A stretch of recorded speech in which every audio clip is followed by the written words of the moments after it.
오늘 말씀 보겠습니다. 잠언 19장 1절부터 17절입니다. 여러분들 잠언 10장부터는요 명확한 단락을 나누기가 쉬운 일은 아니에요, 사실.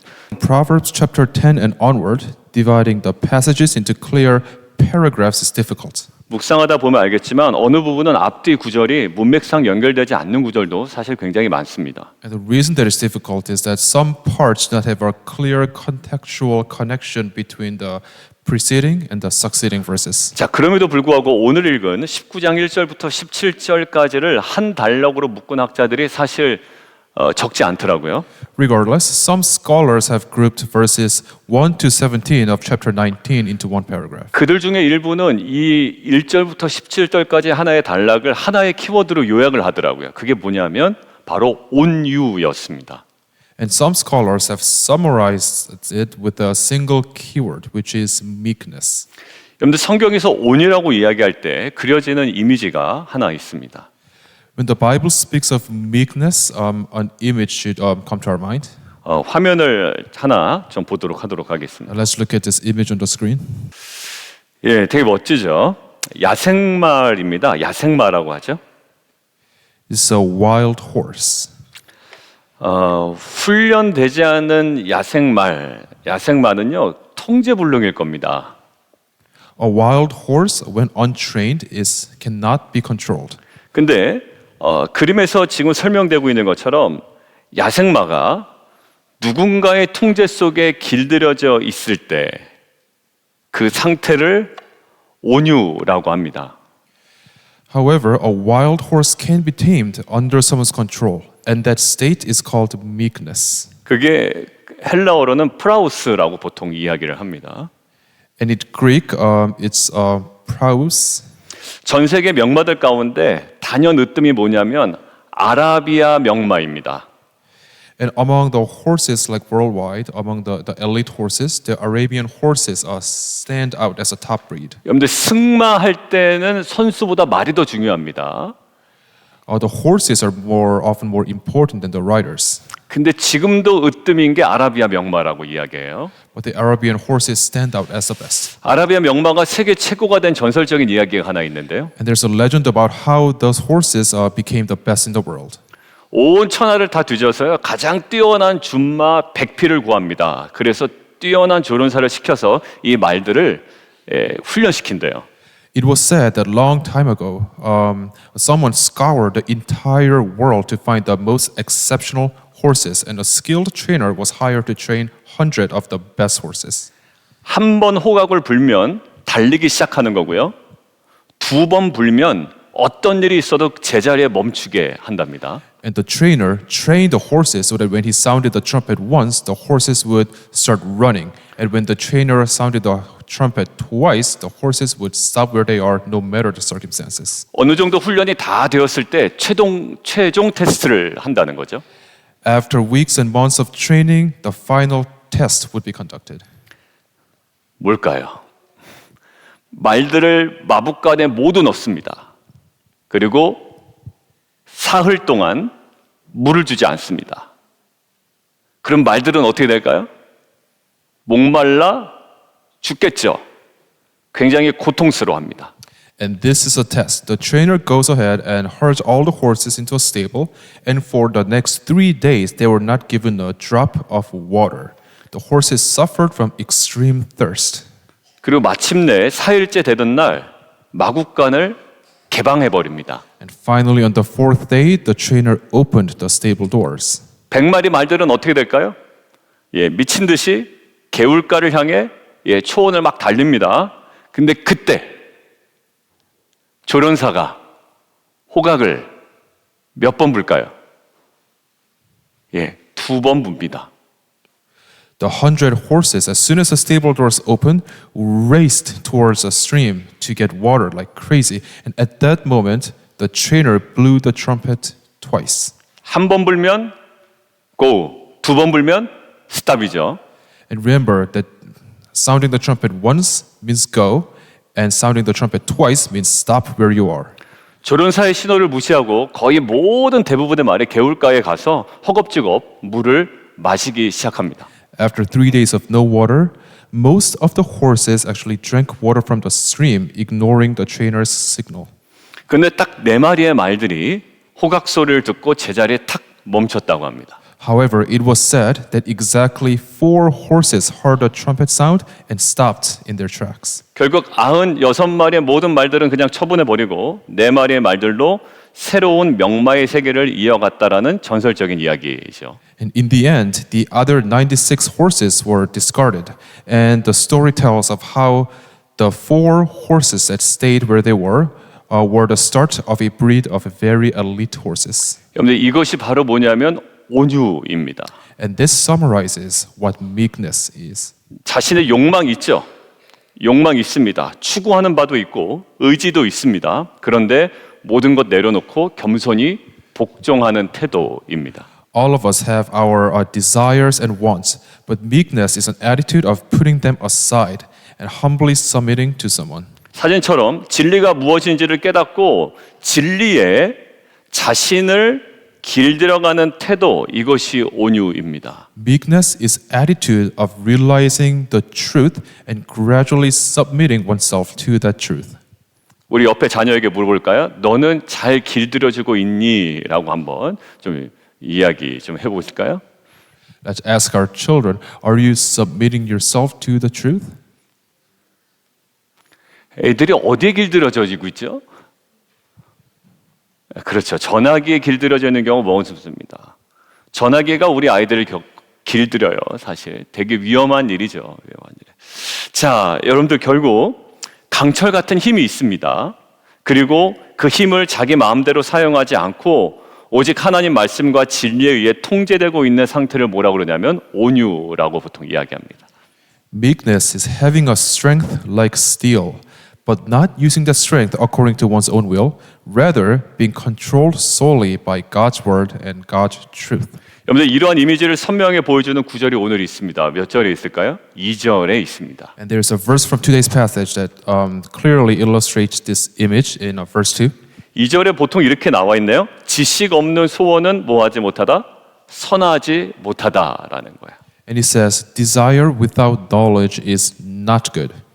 즉 온전한 지식으로 통제되지 않는 욕구. 아까 이야기했죠? 자신의 욕망, 추구, 의지 내려놓고 겸손히 복종하는 태도라고 했는데 온전한 지식으로 통제되지 않는 욕구는 선하지 않다라는 거야. It's saying that desires like wants that are not controlled by a complete knowledge of God are not good. 로마서 10장 2절을 우리가 주일에 묵상했는데요. 유대인들을 향해서 이런 구절이 있었습니다. And in Romans chapter 10 verse 2 there is a similar verse directed towards the Jews. 그들이 하나님께 모는 있으나 열심은 있으나 올바른 지식을 따른 것이 아니다라는 거예요. It's what it says in quotes. For I bear them witness that they have a zeal for God, but not according to knowledge. 올바른 지식으로 통제되지 않는 열심 아무 소용이 없다라는 거죠. Basically saying that uncontrolled zeal, not governed by correct knowledge, is useless. 2절 후반부에 이어지는 표현이 하나 있는데 그게 뭐냐면 잘못 가느니라 라는 표현이 있죠. 그게 정해진 길에서 이탈하다라는 뜻이거든요. 그런데 이게 그 히브리어 표현을 사용할 때 담고 있는 뜻이 뭐냐면 죄를 짓다라는 단어예요. And the following expression, in quotes, miss the way, and carries a meaning of deviating from the prescribed path. And this is actually a Hebrew term for committing sin. 여러분들 결국 참된 선, 참된 지혜로움은 무엇으로 통제될 때? 하나님의 지식, 하나님의 말씀으로 통제될 때 그 온유함 속에서 가능하다라는 겁니다. Ultimately, the true wisdom is only possible in meekness when we are controlled by the complete knowledge, which is God's word. 여러분들 그런 관점에서 한번 생각해 보십시오. 가난한 자가 우리 주변에 있습니다. 그런데 보통 그 하나님의 지식, 하나님의 온전한 뜻으로 통제되지 않는 사람들에 의해서 진행되는 행동 방식은 어떨까요? And let's look around us. That there are a lot of just like poor people, a lot of people who are in need around us. And how does a world behave? How does a world act towards the poor in a way that is not controlled by the Word of God? 4절입니다. 뭘까요? 친구들이 끊어집니다. According to verse 4, it basically says that the poor lose all their friends. 여러분들 그래야 한다는 것이 아니라 세상적인 풍조가 그렇다라는 거예요. This passage is saying that it's not that it must be so, but it reflects the trends of the world. 여러분들 7절 보십시오. 형제들에게도 미움을 받을 정도이기 때문에 친구들도 결국 그를 어떻게 한다? 멀리 한다라는 거예요. 뭐에 대해서? 가난한 자에 대해서. And in verse 7, it basically summarizes that friends distance themselves from someone who is poor because they are detested even by his brothers. 여러분들 이러한 것이 온전한 지식으로 통제되지 않는 자들의 행동이라면 온전한 지식, 하나님의 뜻으로 길들여지고 통제된 온유한 자의 모습은 가난한 자들에 대해서 어때야 될까요? If these are the actions and behaviors of those who are not controlled by the complete knowledge in God's word, how should people act who are controlled by and tamed by God's word? 17절입니다. 가난한 자를 불쌍히 여깁니다. So the answer is found in verse 17. Such people are kind to the poor. 결국 지금 오늘 불쌍히 여기는 행위가 가난한 자를 향한 누구의 뜻? 하나님의 뜻과 온전한 지식에 통제되고 길들여진, 즉 누구의 행동이다? 온유한 자의 행동이다라는 거예요. And the act of having pity, act of being kind to the poor aligns with the will of God towards the poor. It is a action that is meek. It is an action that is controlled by the word of God. 옆에 우리 자녀들하고 좀 이야기 나누죠. 제가 왜 자녀들과 자꾸 이야기를 나누라고 하냐면 지금 딴 세상에 가 있는 자녀들도 좀 있기 때문에 우리 함께 인사 나누겠습니다. 너는 온유한 자가 될 거야 라고 좀 격려해 주세요. 네, 온유한 자가 될 거야. Let's encourage each other in our 쉽지 families. 않아요. 아이들 새벽에 깨어있는 거 쉽지 않습니다. 뭐라고는 하지 마시고 그냥 자꾸 자극만 주는 거예요. 자극만 주는 겁니다. 그래도 얼마나 감사해요. 이렇게 새벽에 나왔으니. 그죠? 자, 여러분들 그런 관점에서 한번 보실까요? 5절과 9절에 등장하는 거짓 증인과 거짓말을 하는 자는 어떤 자일까요? 그런 관점에서 보면. So from this perspective, what about the false witnesses and the liars are mentioned in verses 5 and 9? 지금 누구 얘기하고 있나요? 거짓 증인과 거짓말하는 자입니다. The false witnesses and liars. 자기의 입술이 하나님의 뜻에 통제되거나 길들여진 어떤 상태가 아니다. 온유한 상태가 아니라는 거예요. 그리고 자신의 이익과 욕망에 이끌리고 방치된 자의 모습이겠죠. Those who bear false witnesses and lie are people whose lips are not controlled or tamed by the will of God, but are led and abandoned to their own profit and desires. 그러니까 거짓 증언하고 거짓말하고 자신의 이익 때문에 거기에 길들여서 그렇게 생활할 수밖에 없는 겁니다. That's why they bear false witnesses and lie. 여러분들 11절과 12절에 보면 노함, 분노 있죠? 결국 그것은 어떤 상태일까요? 자신의 감정을 하나님의 뜻이나 하나님의 온전한 지식에 통제시키거나 길들이지 못한, 즉 어떤 상태일까요? 온유하지 못한 상태를 나타내는 것이죠. The rage mentioned in verses 11 and 12 also represents an uncontrolled state. It's a failure to subject one's emotions to the will of God, indicating the total opposite of meekness. 여러분들 그런 의미에서 저는 냉소적인 태도도 온유하지 못한 태도로 갑니다. 얼핏 보면 냉소적인 게 가만히 있기 때문에 온유한 모습 같거든요. 근데 그건 어떨까요? 그 냉소적인 태도를 가져다주는 자기 욕망에 딱 붙들린 바 되면 사람이 굉장히 쌀쌀맞게 해야 됩니다. 그죠? 그게 뭘까요? 온유하지 못함이 되고요. 이것은 결국 그로 인한 공동체에 좀 파괴적인 일들이 사실 많이 일어나죠. 여러분들 거기 보면 15절과 16절에 보면 게으름과 태만과 행실이 온전하지 못한 자들이 나오거든요. 결국 뭘까요? 일상에서 하나님의 뜻과 계획에 길들여지고 다스림을 받았던 자들이 아니에요. 게으름, 태만, 행실이 온전하지 못함, 그냥 도덕적인 수준에서 보는 것이 아니라 하나님의 온전하신 지식에 길들여지지 않은 오직 자기 만족과 자기 요구에 집착하고 그렇게 길들여진 사람들로 결국 나타나게 되는 거죠. Verse 15 and 16 mentions laziness, shiftlessness, and contempt for the laws. And these are traits of individuals who are not wholly controlled by God's will and plan. Instead, they cling to self-satisfaction and self-desire and allow themselves to be controlled by such desires. 여러분들 13절에 나오는 미련한 아들 어떤 모습일까요? 아버지의 통제를 받지 않는 자일 겁니다. 그죠? 그리고 하나님의 뜻으로 전혀 길들여지지 않는 자일 가능성이 높죠. 본인은 그렇게 생각하지 않을 겁니다. 그런데 The foolish child in verse 13 is not only someone who does not submit to the control of the father, but is also likely someone who is not at all tamed by the will of God. 그리고 다투는 아내도 자기 고집이 강한 여인일 가능성이 높죠. 우리가 흔히 이야기하는 온유하지 않은 아내의 이미지입니다. And moreover, a quarrelsome wife is likely to be a stubborn woman, and this is commonly the image we depict when talking about an unmeek wife. 결국 이러한 모습들은요, 단순한 모의 문제가 아니라 성격의 문제가 아니에요. 예, 활발한 여인도 있을 수 있습니다. 그리고 재미난 여인도 있을 수 있어요. 아웃고잉, 우리가 뭐 I냐 E냐 여러 가지 있지만 이 성향의 분들도 많습니다. 근데 그런 문제가 지금 아니라 성격의 문제가 아니라 온전한 지식, 하나님의 뜻 이것에 길들여지거나 통제되지 않는 온유하지 못한 즉 뭐냐면 불순종의 모습 아까 이야기했죠?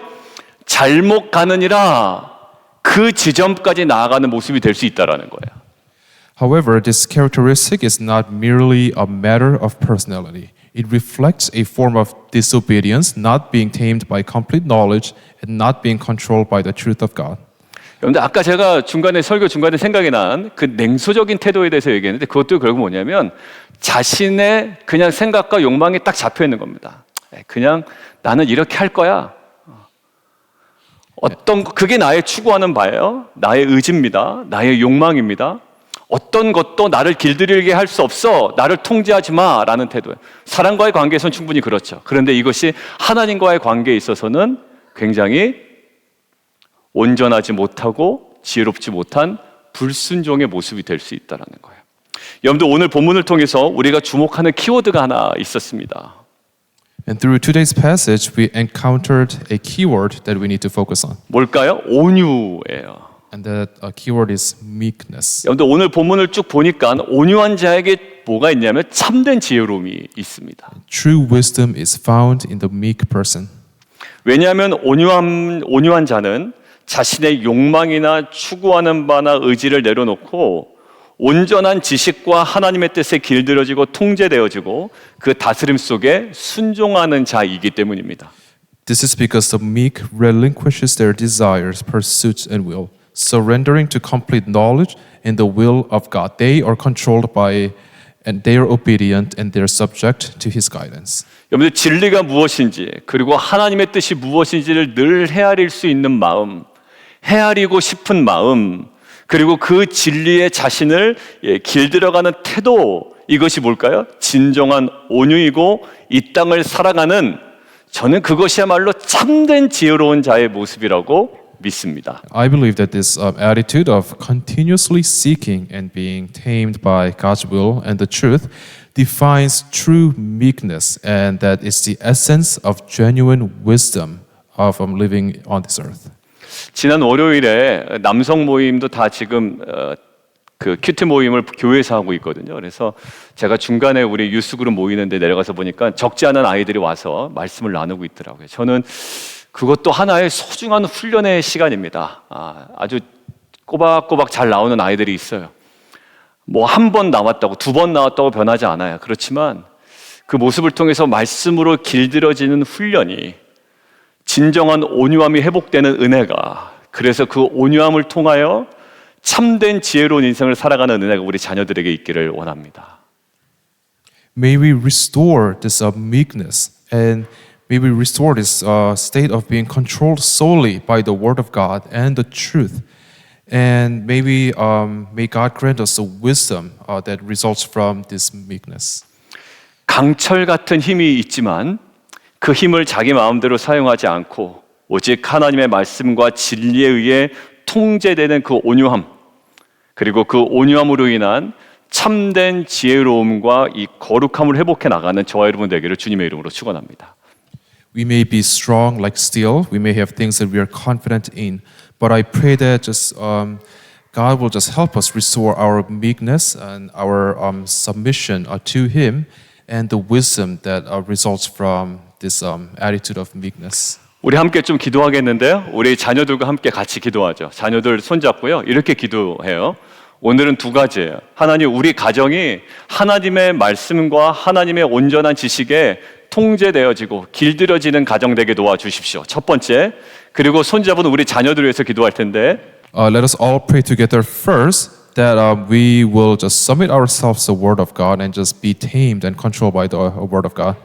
예, 그리고 두 번째는요, 우리 살아가는 이 자녀들이 하나님의 말씀으로 정말 온전히 잘 다스림을 받는, 그리고 그 안에 정말 온유한 자가 되어지는, 그로 인하여 그들 안에 참된 지혜와 거룩함이 회복되는 귀한 은혜가 있게 하여 주시옵소서. 기도 중요하다고 했습니다. 이 두 번째 기도 제목.